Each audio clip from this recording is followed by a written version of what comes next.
ಇವತ್ತು ಶಿಕ್ಷಕರ ದಿನಾಚರಣೆ ಎಂಬುದು ನಿಮಗೆಲ್ಲರಿಗೂ ಗೊತ್ತಿದ್ದಂತಹ ವಿಷಯವೇ.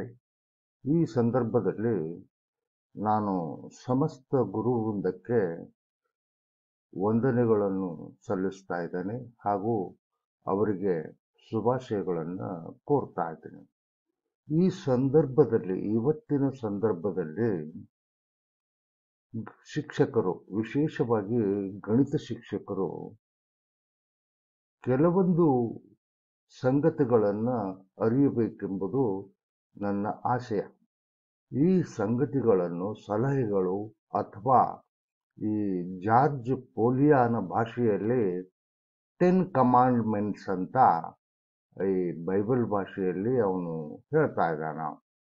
ಅಂದ್ರೇನು, ಈ 10 ಸಲಹೆಗಳನ್ನು ಪಾಲಿಸಲೇಬೇಕು ಅಂತ ಜಾರ್ಜ್ ಪೋಲಿಯಾ ಗಣಿತ ಶಿಕ್ಷಕರಿಗೆ ಹೇಳ್ತಾ ಇದ್ದಾನ.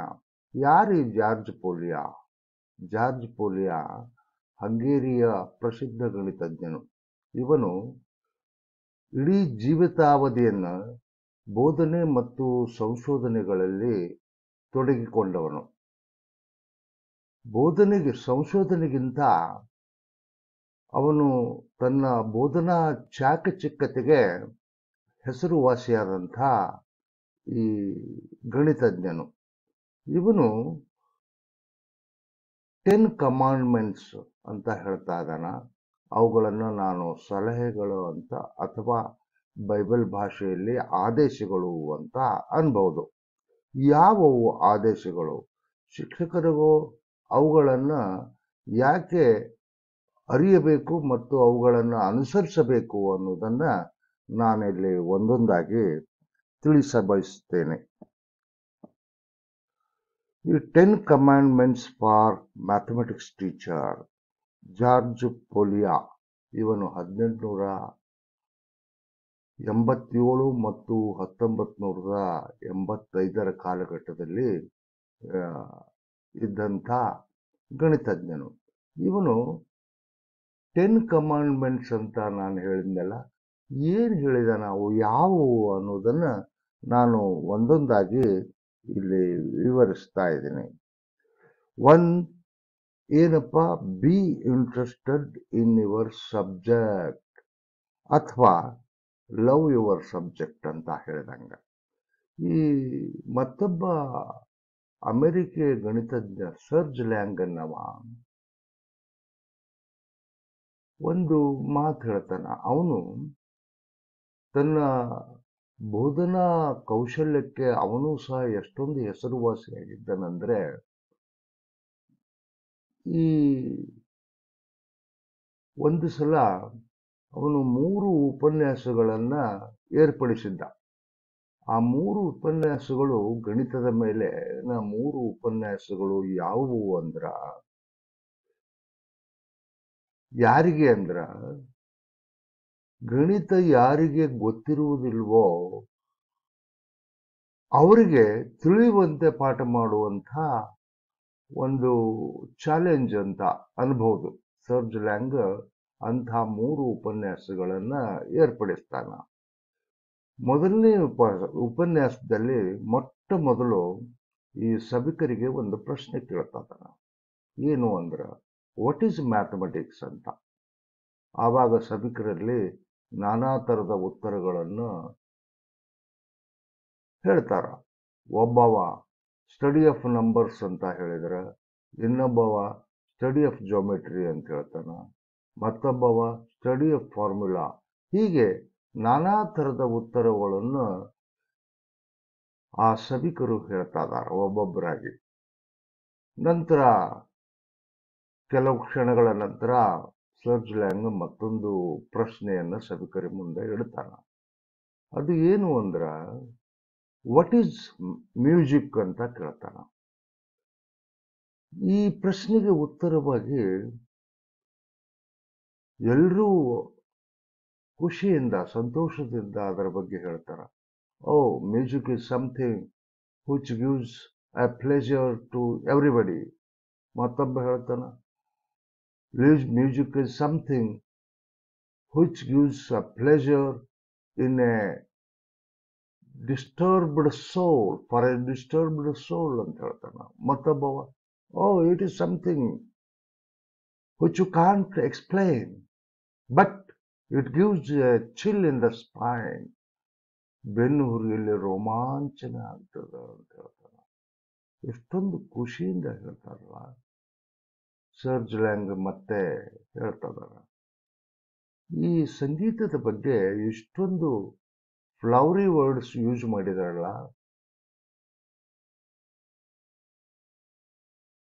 ಆದ್ರೆ ಗಣಿತ ಏನು ಅಂದ್ರ ಕೇಳಿದಾಗ ಡಲ್ ವರ್ಡ್ಸ್ ಅಂದ್ರ ನಿರುತ್ಸಾಹದಾಯಕ ಶಬ್ದಗಳಿಂದ, ಸ್ಟಡಿ ಆಫ್ ನಂಬರ್ಸ್ ಅಂತ ಹೇಳಿದ್ರಿ, ಸ್ಟಡಿ ಆಫ್ ಜಾಮೆಟ್ರಿ ಅಂತ ಹೇಳಿದ್ರಿ, ಸ್ಟಡಿ ಆಫ್ ಫಾರ್ಮುಲಾ ಅಂತ ಹೇಳಿದ್ರಿ.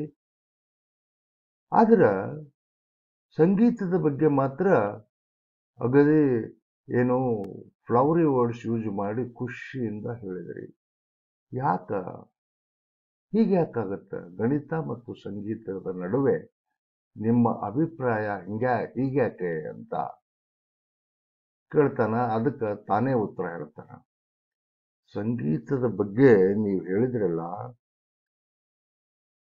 ಫ್ಲವರಿ ವರ್ಡ್ಸ್ ಯೂಸ್ ಮಾಡಿ ಹೇಳಿದ್ರಲ್ಲ, ಯಾಕಂದ್ರ ನೀವು ಸಂಗೀತವನ್ನ ಪ್ರೀತಿಸ್ತಾ ಇದ್ದೀರಿ. ಅದಕ್ಕೆ ಅಷ್ಟು ಸುಂದರ ಶಬ್ದಗಳಿಂದ ಅದನ್ನ ವರ್ಣಿಸಿದಿರಿ. ಆದರೆ ಗಣಿತವನ್ನ ನೀವು ಹೇಟ್ ಮಾಡ್ತೀರಿ, ಅದಕ್ಕೆ ಡಲ್ ವರ್ಡ್ಸ್ನಿಂದ ಅದನ್ನ ಹೇಳ್ತೀರಿ. ನಾನು ಹೇಳ್ತಿದ್ದೀನಿ ಸಂಗೀತದ ಬಗ್ಗೆ, ಹೀಗೂ ಹೇಳ್ಬೋದಲ್ಲ. ನೀವೇ ಹೇಳಿದ ರೀತಿಯಿಂದ ಅಲ್ಲ, ನಾನು ಮತ್ತೊಂದು ರೀತಿಯಿಂದ ಮೊದಲು ಗಣಿತದ ಬಗ್ಗೆ ಯಾವ ಭಾಷೆಯಲ್ಲಿ ಹೇಳಿದರೆ ಅದೇ ಭಾಷೆಯಲ್ಲಿ ನಾನು ಸಂಗೀತದ ಬಗ್ಗೆ ಹೇಳಬಹುದಾ ಅಂತ ಹೇಳಿ ಕೇಳಿ ತಾನೇ ಅದಕ್ಕೆ ಉತ್ತರ ಹೇಳ್ತಾನೆ. Music is study of ragas ಅಂತ ತಾಳಾಸ್ ಅಂತ ಯಾಕೆ ಹೇಳುದಿಲ್ಲ ನೀವು? ಯಾಕೆ ಹೇಳುದಿಲ್ಲ ಅಂದ್ರೆ, you love music but you hate mathematics ಅಂತ ಹೇಳ್ತಾನೆ. Be interested in your subject ಅಂದ್ರ ನೀವು ಅದನ್ನ ಪ್ರೀತಿ ಮಾಡ್ರಿ, ಅದಕ್ಕೆ ನಿಮ್ಮ ಆಸಕ್ತಿಯನ್ನ ಬೆಳೆಸ್ಕೊಡ್ರಿ. ಆಸಕ್ತಿಯನ್ನ ಬೆಳೆಸ್ಕೊಳೋದು ಯಾವಾಗಂದ್ರ ಅದನ್ನ ನೀವು ಪ್ರೀತಿಯಿಂದ ಅಪ್ಪಿಕೊಂಡಾಗ. ಎರಡನೇದ್ದು, ನೋ ಯುವರ್ ಸಬ್ಜೆಕ್ಟ್. ಯಾವ ಪಾಠ ಮಾಡಬೇಕೆನ್ನುವಿರೋ ಅದರ ಬಗ್ಗೆ ಸರಿಯಾಗಿ ತಿಳಿದುಕೊಂಡು ಹೋಗಿ ಕ್ಲಾಸ್ ರೂಮಿಗೆ. ಅಂದ್ರೆ ಉದಾಹರಣೆಗೆ ಪೈಥಾಗೋರಸ್ ಪ್ರಮೇಯವನ್ನ ನೀವು ಆ ದಿನ ಪಾಠ ಮಾಡಬೇಕು ಅಂತ ಬಯಸಿದ್ದೀರಿ. ಆ ಹೋಗೋಕ್ಕಿಂತ ಮೊದಲ ಪೈಥಾಗೋರಸ್ ಪ್ರಮೇಯ ಅಂದ್ರೆ ಏನು, ಪೈಥಾಗೋರಸ್ಸನ ಇತಿಹಾಸ ಏನು, ಪೈಥಾಗೋರಸ್ಸನಿಗಿಂತ ಮೊದಲು ಈ ಪ್ರಮೇಯ ಬೇರೆ ಯಾರಿಗಾದರೂ ಗೊತ್ತಿತ್ತೆ? ನೀವು ಹೇಳಬಹುದು ನಿಮ್ಮ ಪಠ್ಯ ಪುಸ್ತಕದ ಪ್ರಕಾರ, ಬಹುದಾಯಿನ ಪೈಥಾಗೋರಸ್ಸನ್ಕಿಂತ ಮೊದಲೇ ಕಂಡು ಹಿಡಿದಾನ, ಒಪ್ಪೋಣ. ಆದ್ರೆ ಬೌಧಾಯನಕ್ಕಿಂತ ಮೊದಲೇ ಯಾರು ಈ ಪೈಥಾಗೋರಸ್ ಪ್ರಮೇಯದ ಬಗ್ಗೆ ಹೇಳಿದಾರ? ಹೌದು, ಕ್ರಿಸ್ತಿಶಕ ಪೂರ್ವ 3500 ವರ್ಷಗಳ ಹಿಂದೆ ಬೆಬಿಲೋನಿಯನ್ನರಿಗೆ ಇದು ಗೊತ್ತಿತ್ತು. ಯಾರು ಬೆಬಿಲೋನಿಯನ್ ಅಂತ? ಬೆಬಿಲೋನಿಯನ್ ಸಿಟಿ, ಅದು ಇವತ್ತಿನ ಇರಾಕದ ದಕ್ಷಿಣಕ್ಕೆ 90 ಮೈಲುಗಳ ದೂರದಲ್ಲಿ ಇದೆ. ಅಲ್ಲಿ ಈ ಗಣಿತ ಮತ್ತು ಈ ಇದು ಏನು ಇತಿಹಾಸ, ಇವುಗಳ ಬಗ್ಗೆ ಸಾಕಷ್ಟು ಬೆಳವಣಿಗೆ ಆಗಿತ್ತು ಅಂತ. ಅದಕ್ಕೆ ನೀವು ಪಾಠ ಮಾಡೋಕ್ಕಿಂತ ಮೊದಲ ಸರಿಯಾಗಿ ಆ ವಿಷಯವನ್ನ ತಿಳಿದುಕೊಂಡು ನೋ ಯುವರ್ ಸಬ್ಜೆಕ್ಟ್. ಮೂರನೇದು, know about the ways of learning. The best way to learn anything is to discover it by yourself. ಅಂದ್ರೆ ನೀವು ಅದನ್ನು ಹ್ಯಾಕ್ ಕಲಿಬಹುದು ಮತ್ತು ಅದನ್ನು ಕಲಿಸಬಹುದು ಅನ್ನೋದನ್ನ ನೀವು ತಿಳ್ಕೊಳ್ರಿ. ಮತ್ತು ಅದು ಬೆಸ್ಟ್ ವೇ ಟು ಲರ್ನ್ ಅಂದ್ರೇನು, ಹ್ಯಾಕ್ ಕಲಿಬೇಕು, ಯಾವುದೋ ಒಂದು ಮಾನದಂಡ ಅಂದ್ರ you discover it yourself, discover it by yourself. ಅಂದ್ರೆ ಉದಾಹರಣೆಗೆ ನಾನು ಇಲ್ಲಿ ಒಂದು ಪ್ರಮೇಯದ ಬಗ್ಗೆ ಹೇಳ್ತಾ ಇದ್ದೀನಿ. ನೀವು ಇದನ್ನೆಲ್ಲರಿಗೂ ಗೊತ್ತಿದ್ದಂತಹ ವಿಷಯನೇ. 1³ plus 2³ plus 3³ plus etcetera etcetera plus n³ equal to n plus n into n plus 1/2 whole square ಅಂತ ನಿಮಗೆ ಗೊತ್ತದೆ. ಇದನ್ನ ಸರಳವಾಗಿ ನೀವು ಇಂಡಕ್ಷನ್ ಇಂದ ಇದರ ಪ್ರೂಫ್ ಮಾಡ್ತೀರಿ. ಇಂಡಕ್ಷನ್ ಇಂದ ಹೆಂಗ್ ಮಾಡ್ತೀರಿ ಅಂದ್ರೆ, you are going to verify the result for n is equal to 1, hence the result is true. Again, by taking n is equal to 2, you are going to verify the result, then you will get the same result, that you are going to declare it as n is equal to 2 also, and then assuming the result is true for n is equal to k, then using this assumption you are going to prove that n is also true for k plus 1 and declare that the result is true for all n ಅಂತ ನೀವು ಹೇಳ್ತಾ ಇದ್ದೀರಿ. ಈ ತರ proof ಬರೀತೀರಿ. ಒಂದು ಸ್ವಲ್ಪ ವಿಚಾರ ಮಾಡಿ, ಇದು ಒಂದೇ ಹಾದಿನ ಇಂಡಕ್ಷನ್ ಬಿಟ್ಟು ಇದನ್ನ ಹೇಗೆ ನಾವು ಸಾದರಪಡಿಸಬಹುದು, ಇಂಡಕ್ಷನ್ ಇಲ್ಲಾರ್ದೆ ವಿತೌಟ್ ಇಂಡಕ್ಷನ್ ಮಾಡಬಹುದಾ ಅಂತ ಯೋಚನೆ ಮಾಡಿ. ಬರ್ತದ. ಅದನ್ನ ನಾನು ಮತ್ತೊಂದು ವಿಡಿಯೋದಲ್ಲಿ ವಿಥೌಟ್ ಇಂಡಕ್ಷನ್ ಈ ಫಾರ್ಮುಲಾ ಹೇಗೆ ನಾವು ಪ್ರಸ್ತುತಪಡಿಸಬಹುದು ಅನ್ನೋದು ಹೇಳ್ತಾ ಇದ್ದೇನೆ. ಅಂದ್ರೇನು, ಬೇರೆ ಬೇರೆ ರೀತಿಯಿಂದ ಪ್ರಶ್ನೆಗಳಿಗೆ ಹೇಗೆ ನಾವು, ಗಣಿತದ ಪ್ರಶ್ನೆಗಳಿಗೆ ಹೇಗೆ ಉತ್ತರವನ್ನು ಕಂಡುಕೊಳ್ಳಬಹುದು ಅನ್ನೋದನ್ನ ಯೋಚಿಸಿರಿ ಅಂತ ಇದರ ಅರ್ಥ. ನಾಲ್ಕನೇದು, try to read the faces of your students, try to see their expectation and difficulties, put yourself in their place. ಇದು ಬಹಳ ಇಂಪಾರ್ಟೆಂಟ್. ಈ ಕೆಲವು ಶಿಕ್ಷಕರು ಬರ್ತಾರ, ಬಂದು ಆ ವಿದ್ಯಾರ್ಥಿಗಳ ಮುಖಾಸ ನೋಡುದಿಲ್ಲ, ಸೀದಾ ಬೋರ್ಡ್ ಕಡೆ ಹೋಗ್ತಾರ, ಏನ್ ತಲೆಯೊಳಗಿರ್ತದ ಅದನ್ನ ಬರೆದು ಕ್ಲಾಸ್ ಮುಗಿದ ಕೂಡಲೇ ತಿಳಿತಲ್ಲ ಅಂತ ಹೇಳಿ ಎದ್ದು ಹೋಗುವುದು ನಾನು ಸಾಕಷ್ಟು ಶಿಕ್ಷಕರು ಹೀಗೆ ಮಾಡುವುದನ್ನು ನೋಡಿದ್ದೀನಿ. ಆದ್ರೆ ಒಬ್ಬ ಶಿಕ್ಷಕನಾದವನು ಪಾಠ ಮಾಡುವಾಗ ಅವನು ವಿದ್ಯಾರ್ಥಿಗಳ ಮುಖಭಾವವನ್ನು ಗಮನಿಸಬೇಕಾಗತ್ತ. ಈಗ ನೋಡಿ, ಒಬ್ಬ ಅಥವಾ ಕೆಲವು ವಿದ್ಯಾರ್ಥಿಗಳು ಸಪ್ಪೆ ಮುಖ ಹಾಕೊಂಡು ಕೂತಾಗ ಏನು ಅರ್ಥೈಸ್ತದ್ರಿ ಅವ್ರಿಗೆ ನೀವು ಹೇಳೋದು ಏನು ತಿಳಿದಿಲ್ಲ ಅಂತ. ಆವಾಗ ನೀವೇನ್ ಮಾಡ್ಬೇಕು, ಅವ್ರ ಬಳಿ ಹೋಗಿ, ಏನಪ್ಪ ಎಲ್ಲಿ ಡಿಫಿಕಲ್ಟಿ ಅದ, ನಾನು ಹೇಗೆ ತಿಳಿಸಲಿ ಅನ್ನೋದು ನೀವು ಹೇಗೆ ಎಕ್ಸ್ಪೆಕ್ಟ್ ಮಾಡ್ತೀರಿ ಅನ್ನೋದು ಹೇಳಿ. ಪುಟ್ yourself in their place ಅಂದ್ರ ಅವರ ಮುಖಭಾವ, ಸಪ್ಪೆ ಮುಖಭಾವ ವಿದ್ಯಾರ್ಥಿಗಳ ಸ್ಥಳದಲ್ಲಿ ನೀವು ನಿಮ್ಮನ್ನೇ ಕಲ್ಪಿಸಿಕೊಳ್ಳಿ. ಆಗ ನಿಮಗೆ ವಿದ್ಯಾರ್ಥಿಗಳ ಸಮಸ್ಯೆ ಅರ್ಥ ಆಗತ್ತ. ಐದನೇದ್ದು, give them not only information but know how attitude of mind, the habit of methodical work. ಅವ್ರಿಗೆ ಬರೇ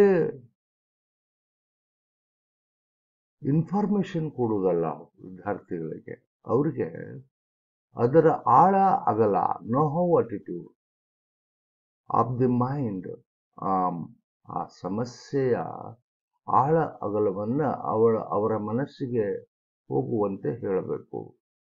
the habit of methodical work, ಅವರಲ್ಲಿ ತಾರ್ಕಿಕವಾಗಿ ಸಮಸ್ಯೆಯನ್ನು ಬಿಡಿಸಲಿಕ್ಕೆ ಕಲಿಸಿಕೊಡಿ.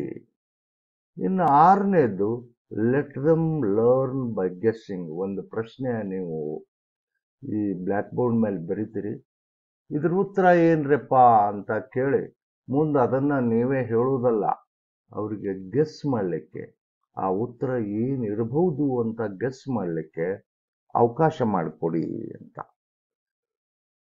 ಇನ್ನ 7ನೇದ್ದು